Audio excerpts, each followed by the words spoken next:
Assalamualaikum warahmatullahi wabarakatuh. Waalaikumsalam warahmatullahi wabarakatuh. Kami di sini akan mempresentasikan diskusi kami yang berjudul perlahan. Sebelumnya perkenalkan nama saya dari Kusuma. Dan saya Regina Mara Putri, saya di Harus Pembujana. Kita akan mempelajari. Sebelumnya kami mohon maaf karena adik-adiknya tidak ada. Bila saya akan melanjutkan ke materi.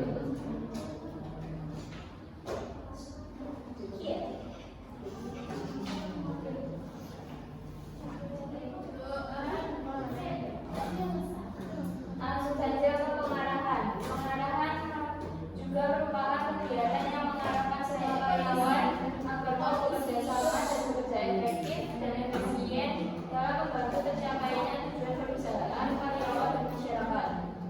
Pengarahan dilakukan pimpinan dengan menugaskan bawahan agar mengerjakan semua tugasnya dengan baik.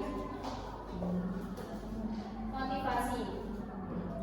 Motivasi merupakan sesuatu yang mendorong seseorang bertindak atau berperilaku tertentu. Motivasi membuat seseorang memulai, melaksanakan, dan mempertahankan kegiatan tertentu. Motivasi merupakan faktor penting yang mendukung prestasi kerja. Beberapa pendekatan mengenai motivasi. Pendekatan tradisional. Pendekatan tradisional dipelopori oleh Bapak Manajemen yaitu Frederick B. Taylor. Menurut pendekatan ini, motivasi seseorang didorong oleh keinginannya untuk memperoleh gaji atau uang. Yang kedua, pendekatan hubungan manusiawi. Pendekatan human relation mengatakan bahwa motivasi seseorang didorong oleh keinginannya untuk berinteraksi dengan orang lain. Salah satu tokoh pendekatan ini adalah Elton Mayo. Yang ketiga, pendekatan human resource management. Pendekatan human resource management mengatakan bahwa kepentingan karyawan harus diperhitungkan. Menurut pendekatan ini, pekerjaan itu sendiri dapat memberi motivasi terhadap karyawan. Selanjutnya, teori proses. Menurut teori ini, motivasi timbul adanya kebutuhan. Kemudian ada harapan terhadap kemungkinan memperoleh balasan yang dapat digunakan untuk memenuhi kebutuhan tersebut. Values atau kekuatan keinginan seseorang terhadap reward juga akan menentukan seberapa besar motivasi seseorang.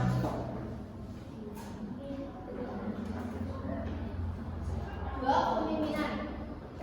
Secara umum, kepemimpinan dapat diartikan sebagai proses mengarahkan dan mempengaruhi aktivitas tugas dari orang-orang dalam kelompok. Kepemimpinan berarti melibatkan orang lain, yaitu bawahan atau karyawan yang akan dipimpin. Kepemimpinan juga melibatkan pembagian kekuasaan.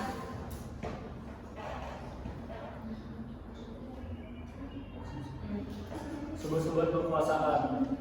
Yang pertama yaitu kekuasaan balasan atau human power. Kekuasaan ini datang dari kemampuan seseorang memberikan balasan kepada orang lain yang melakukan pekerjaan tertentu. Yang kedua yaitu kekuatan paksaan atau coercive power. Kekuasaan ini datang dari kemampuan seseorang menghukum orang lain jika orang tersebut tidak dapat mengerjakan sesuatu. Yang ketiga, kekuatan kebakaran atau extreme power. Kekuatan ini datang dari kebakaran atau keahlian seseorang. Yang keempat yaitu kekuatan referensi, yaitu referensi power. Kekuatan ini datang karena seseorang atau satu kelompok ingin meniru atau mengidentifikasi dirinya sendiri sebagai orang tertentu. Dan terakhir yaitu kekuasaan legitimasi atau legitimate power. Kekuasaan ini datang jika seseorang mempunyai hak atau secara hukum diperolehkan mempengaruhi orang lain dalam wilayah tertentu. Teori bakat berusaha mengidentifikasi karakteristik pribadi dari seorang pemimpin. Dengan kata lain, teori ini sesuai dengan pandangan bahwa pemimpin tersebut dilahirkan bukan dipelajari atau diajarkan. Kebanyakan studi dalam teori bakat tersebut memfokuskan pada sifat-sifat apa yang ada pada pemimpin dan tidak ada pada pemimpin. Ketiga, ada dinamika kelompok. Alasan terbentuknya kelompok. Kelompok terbentuk karena beberapa alasan.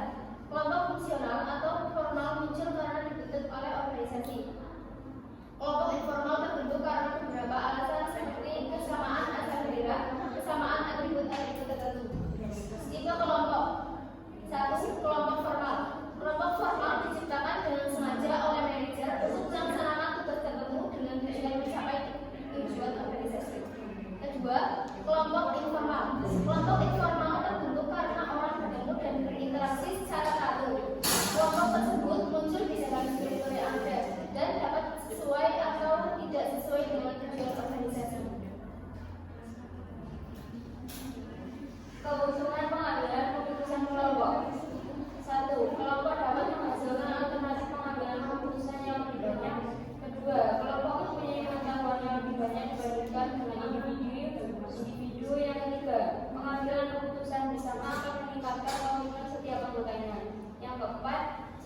pihak pengambilan keputusan dan pelaksanaan berada dalam satu kelompok, maka pihak pelaksana akan memahami persoalan tersebut lebih baik.